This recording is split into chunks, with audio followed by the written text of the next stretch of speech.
Story को US military ने 2004 तक सीक्रेट रखा था। वैसे तो ये पूरी स्टोरी बहुत ही ज्यादा खौफनाक है, लेकिन इसके एंड पे जो मैं आपको ट्विस्ट बताऊंगा उसको तो आप अपनी पूरी जिंदगी याद रखोगे, ये मैं गारंटी देता हूँ। चीचीजिमा ये एक छोटा सा आइलैंड है जापान का। वैसे तो ये जापान मेनलैंड से बहुत ही ज्यादा दूर है, लेकिन है ये जापान का हिस्सा। वर्ल्ड वॉर 2 के दौरान जापानीज ने अपनी यहाँ पर बेस बनाई थी और उन्होंने यहाँ पर दो बहुत ही मैसिव रेडियो टावर्स को दो पहाड़ियों पे बना लिया था। अब ये दो टावर जापानीज के लिए वर्ल्ड वॉर के दौरान पैसिफिक ओशियन में सर्वेलेंस और कम्युनिकेशन के लिए बहुत ही ज्यादा इंपॉर्टेंट थे। उस टाइम पे इस आइलैंड पे 25,000 जापानीज ट्रूप्स और बड़ी बड़ी एंटी एयरक्राफ्ट गन्स रखी थी। खुद देखो ये आइलैंड कितनी जबरदस्त लोकेशन पे था जापानीज के लिए वॉर के दौरान, और अमेरिकन उनसे ये आइलैंड छीनना चाहते थे। लेकिन अमेरिकन मिलिट्री एडवाइजर्स ये कहते हैं कि अगर हम वहाँ पर जबरदस्ती लैंडिंग करें तो हमारे बहुत ज्यादा सोल्जर्स मर जाएंगे, और जापानीज ने वैसे भी इस अटैक को रोक ही लेना है। तो अमेरिकन दूसरा प्लान चुनते हैं, जो था इनके बस वो दो रेडियो कम्युनिकेशन टावर्स को बॉम्ब कर देते हैं ताकि उनकी पैसिफिक में कम्युनिकेशन तो बंद होना। तो 1944 की जून को अमेरिकन एयरक्राफ्ट कैरियर, ये बहुत ही मैसिव शिप होती है जिसके ऊपर रनवे बने होते हैं टेक ऑफ और लैंडिंग के लिए। ये शिप्स चीचीजिमा आइलैंड के लिए निकल पड़ती हैं। जब ये शिप्स आइलैंड को दूर चारों तरफ से घेर लेती हैं, तो अमेरिकन अपने पायलट को भेजना शुरू कर देते हैं इन टावर्स को तबाह करने के लिए। तो जापानीज बड़े एग्रेसिव तरीके से इनसे लड़ते हैं। बेशक जापानीज के बहुत ज्यादा बंदे इसमें मर जाते हैं, लेकिन वो इन एयरक्राफ्ट के हर अटैक को रोककर अपने टावर्स को बचाए रखते हैं। चीचीजिमा के ऊपर कई महीनों तक ये फेल्ड मिशन के बाद अमेरिकन लीडर्स बहुत ही ज्यादा फ्रस्ट्रेट हो जाते हैं। वैसे तो उनको भी पता था ये बड़ा मुश्किल मिशन है, लेकिन ये नहीं पता था कि ये इतना ज्यादा मुश्किल है। अब क्योंकि ये आइलैंड स्ट्रेटेजिकली बड़ी जबरदस्त लोकेशन पे था, तो अमेरिकन को पता था उनको पायलट भेजते रहना पड़ेगा जब तक उनके ये कम्युनिकेशन टावर न उड़ा दें। तो उस साल सितंबर में अमेरिकन दोबारा चीचीजिमा आइलैंड पे रेड करने की प्लानिंग शुरू करते हैं। तो जाने वाले काफी सारे पायलट्स में से एक पायलट था 20 साल का जॉर्ज, जो यूएस नेवी के उस टाइम का सबसे यंग पायलट था। इसकी छोटी एज के बावजूद इसने पहले भी काफी सारे कॉम्बैट मिशन में जहाज उड़ाया था, और इवन एक दफा तो इसके प्लेन को भी शॉट डाउन कर दिया था। तो इसने अपनी सीट इजेक्ट कर ली थी, ये पानी में गिरा था और इसको इवेंचुअली रेस्क्यू कर लिया था। तो इस रेड की सुबह जॉर्ज और इसके दो क्रू मेंबर्स, एक था रेडियो ऑपरेटर डेल और दूसरा इनका डोर गनर था टेड, ये प्लेन में बैठते हैं और सुबह 7:30 बजे ये दर्जनों अमेरिकन एयरक्राफ्ट के साथ टेक ऑफ करते हैं इस ऑपरेशन के लिए।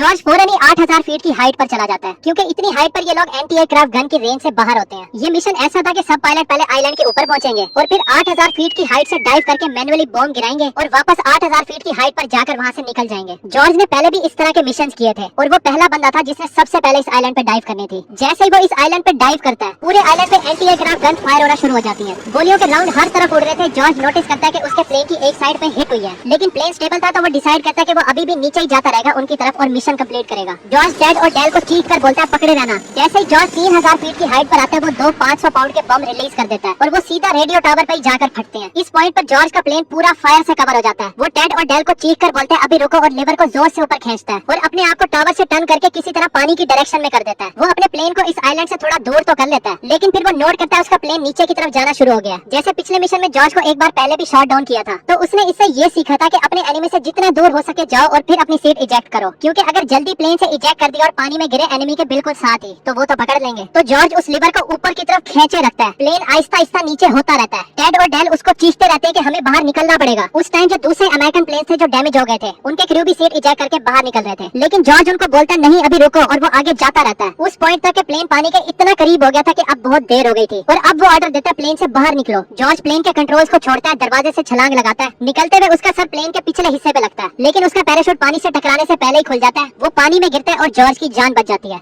जैसे ही वो पानी में गिरता है, वो एयर के लिए ऊपर आता है, अपने ऊपर से पैराशूट हटाता है, अपने आप को पैराशूट से डिस्कनेक्ट करके उसको साइड पे करता है। उसका प्लेन जो अभी कोई नहीं उड़ा रहा था, वो सीधा जाकर पानी में क्रैश हो जाता है। तो वो फौरन इधर उधर देखता है टेड और डेल के पैराशूट्स को कि वो ठीक है। उसको अपने इर्द गिर्द कोई पैराशूट नहीं दिखता, लेकिन जॉर्ज एक लाइफ राफ्ट को अपने से सिर्फ 10 फीट दूर पानी में नोट करता है। लकीली वो इसके ही प्लेन से बाहर निकली थी, तो वो इस लाइफ राफ्ट की तरफ स्विम करके इसके अंदर बैठता है। जब वो इसके अंदर आ जाता तो उसको बस टेड और डेल की फिक्र थी वो किधर है। वो चीख चीख कर दोनों को आवाजें देता, लेकिन कोई जवाब ही नहीं आ रहा था। तो जॉर्ज इस आइलैंड की तरफ मुड़कर देखता है, तो जिसका उसको डर था वही हो रहा था। जापानीज पेट्रोल बोट उसकी तरफ फुल स्पीड में आ रही थी। उसको पता था कि ये इसको और बाकियों को पकड़ने आ रही है जो प्लेन से जम करके पानी में गिरे हैं। तो जॉर्ज अपने सीने को राफ्ट पे रख के फौरन अपने हाथों को जोर जोर से पानी में मारते हुए इस आइलैंड से दूर जाना शुरू कर देता है। इसके साथ ही वो टेड और डेल को भी आवाजें लगा रहा था, इस उम्मीद में कि शायद उसको वो मिल जाए। लेकिन जॉर्ज को ये नहीं पता था कि दोनों टेड और डेल इस प्लेन क्रैश को सर्वाइव ही नहीं करते। एक ने प्लेन से जंप ही नहीं किया था, वो क्रैश के वक्त ही मर गया था, और दूसरे ने जंप किया था लेकिन उसका पैराशूट ही नहीं खुलता। तो जॉर्ज पूरी जान लगाते हुए स्विम करता है। वो टेड और डेल को भी आवाजें लगा रहा था, उसको वो कहीं भी दिखाई नहीं दे रहे थे। उसको पता चल जाता है ना सिर्फ उसको अपने दोस्त मिलेंगे, साथ ही कोई चांस ही नहीं बनता कि वो जापानीज स्पीडिंग बोट जो इसकी तरफ तेजी से आ रही थी, वो उनसे ज्यादा तेज स्विम कर सके। फिर एक पॉइंट के बाद वो इस राफ्ट में सुकून से बैठ जाता है और अपनी तरफ आते हुए इन पेट्रोल बोट्स को देख रहा होता है कि वो बस इसके पास पहुंचने वाली है और इसको पकड़ लेंगे। उसको गिल्ट हो रहा था टेड और डेल के लिए, उसके डिसीजन की वजह से लेट जंप किया था प्लेन को ज्यादा दूर फ्लाई करवा के, और वो सोच रहा था कि ये दोनों मेरी वजह से ही मरे हैं। वो अपनी बीवी के बारे में सोच रहा था कि पता नहीं कभी उसको देखने का मौका मिलेगा भी या नहीं। वो दोबारा इन जापानीज पेट्रोल बोट की तरफ देखता जो काफी करीब थी, लेकिन अभी भी डिस्टेंस पे ही थी। वो अपने आप को मेंटली मेंटली प्रिपेयर कर लेता है कैदी बनने के लिए। लेकिन इस तक पहुंचने से पहले अमेरिकन प्लेन इस आइलैंड को पास करके इनके ऊपर से बड़ी तेजी से गुजरते हुए बॉम्ब्स गिराते हैं। वो गोलियां फायर करना शुरू कर देते हैं इन जापानीज पेट्रोल बोट्स में जो जॉर्ज को पकड़ने आ रही थी। जॉर्ज देखता है अरे वाह क्या लक है मेरी। वो जैसे बंदा हार मान लेता है फिर एकदम से नई उम्मीद मिलती है। जॉर्ज फौरन पलटता है और फिर दोबारा से इनसे दूर जाना शुरू कर देता है क्योंकि उसको पता था अब इन बोट्स का ध्यान उससे छोड़कर अमेरिकन प्लेन की तरफ हो गया। तो अगले 2 घंटे तक जॉर्ज आखिरी दम तक अपनी पूरी जान लगा देता है इस आइलैंड से दूर स्विम करता रहता है। इतना के एक पॉइंट के बाद उसमें जान ही नहीं बचती और वो बेजान इस राफ्ट में ही लेट जाता है। फिर वो एकदम से किसी चीज के पानी से बाहर निकलने की आवाज सुनता है। फिर वो मुड़ता है तो वो पेरिस्कोप था अमेरिकन सबमरीन का जो पानी से बाहर निकल रही थी। कुछ ही सेकंड्स में सबमरीन का क्रू बाहर निकलता है, जॉर्ज को पकड़ता है। वो इसको सबमरीन में बिठाते हैं और जॉर्ज की जान बच जाती है। जॉर्ज, टेड और डेल के अलावा 8 बंदे और थे जो प्लेन से जंप करके पानी में गिरे थे क्योंकि उनके एयरक्राफ्ट भी डैमेज हो गए थे। ओरिजिनली उन 8 लोगों को रिकवर नहीं किया जाता और वो डूब कर मर जाते हैं। लेकिन ये बात सच ही नहीं है। यूएस गवर्नमेंट को फौरन पता चल जाता है कि उनके साथ क्या हुआ है। लेकिन उनके साथ जो हुआ था उसकी डिटेल इतनी ज्यादा खौफनाक थी कि गवर्नमेंट डिसाइड करती है कि वो इसके बारे में किसी को भी नहीं बताएंगे। स्पेशली वो इन 8 लोगों के माँ बाप और प्यारों को तो कभी भी नहीं बताएंगे क्योंकि अगर उन्होंने सुन लिया तो वो ट्रामा में चले जाएंगे। तो इनकी मौत की डिटेल्स को टॉप सीक्रेट रखा जाता है। लेकिन 59 इयर्स के बाद 2004 में author James Bradley Japanese post world war 2 war crime trials जो गुमान में हुए थे उसकी ट्रांसक्रिप्ट को ढूंढ लेते हैं जिधर जापानीज लीडर कन्फेस करते हैं जो इन्होंने इन 8 कैप्चर्ड अमेरिकन के साथ किया था और उनके साथ ये हुआ था। जॉर्ज की निस्बत ये जो 8 अमेरिकन बंदे थे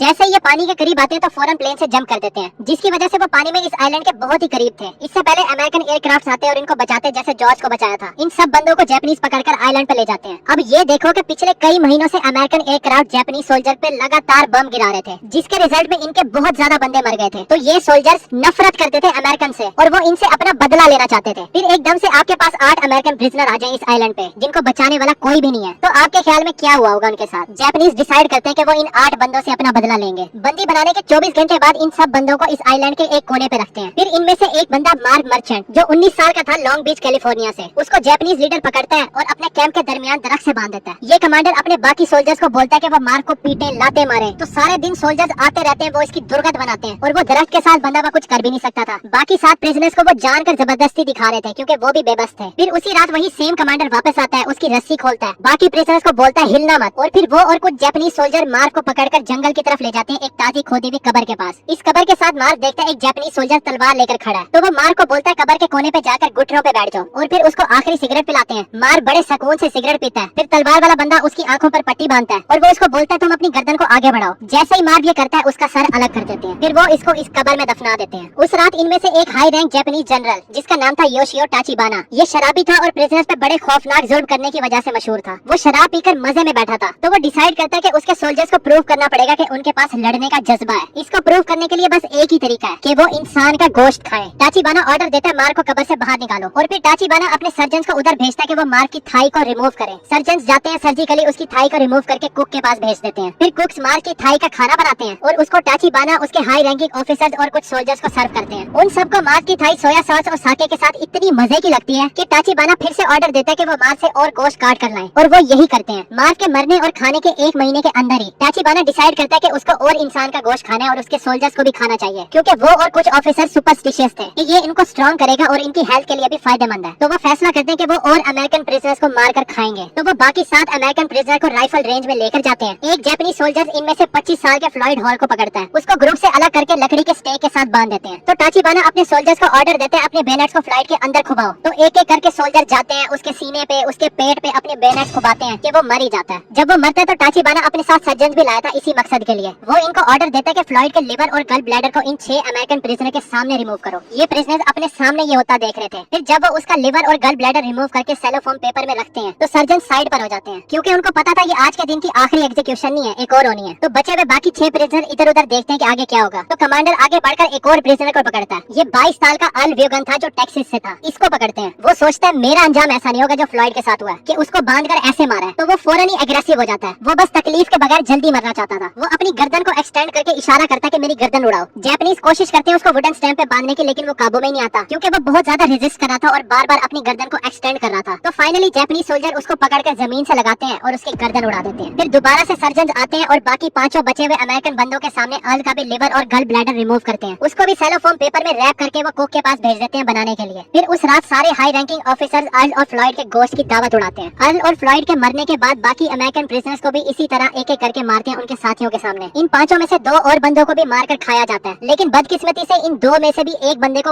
फौरन नहीं मारते, बल्कि जिंदा ही वो सर्जन को लाकर उसकी बॉडी पार्ट्स को सर्जरी से अलग करके पका कर खाते हैं। जब वो खा लेते थे तो वापस इसकी बॉडी के और मजीद पार्ट्स को निकाल कर ले जाते थे, अंटिल उसका कुछ भी नहीं बचा और फिर उसको मारा गया था। ये इन्होंने इसलिए किया था ताकि गोश्त फ्रेश रहे। जब वॉर खत्म हो जाती है तो 34 जापानीज सोल्जर टाचिबाना को मिलाकर सबका ट्रायल होता है, जो इन्होंने 8 अमेरिकन प्रिजनर्स के साथ किया था। इनका जुर्म साबित हो जाता है और इन सबको फांसी देकर दफन कर देते हैं। दूसरे बंदे जो इस आइलैंड पे थे, जिनके सामने ये सब हुआ था और उन्होंने इस बारे में कुछ भी नहीं किया, या उन्होंने इसमें पार्टिसिपेट तो लिया था लेकिन इनडायरेक्टली, उनके भी वॉर क्राइम ट्रायल्स होते हैं। ये भी मुजरिम साबित होते हैं और इनको 8 साल के लिए जेल में भेज दिया जाता है। अब है ट्विस्ट टाइम। जॉर्ज, जिसको जापानीज बोर्ड ने बस पकड़ ही लिया था और उसका भी यही हाल होना था, लेकिन उसकी किस्मत अच्छी थी, वो बच गया। आपको क्या लगता है जॉर्ज कौन था? उसका पूरा नाम है जॉर्ज H.W. बुश और वो आगे जाकर अमेरिका का 41th प्रेसिडेंट बनता है। और उसका बेटा, जिसका नाम भी जॉर्ज बुश है, वो आगे जाकर अमेरिका का 43rd प्रेसिडेंट बनता है। ये ट्विस्ट कैसा लगा कमेंट्स में जरूर बताना।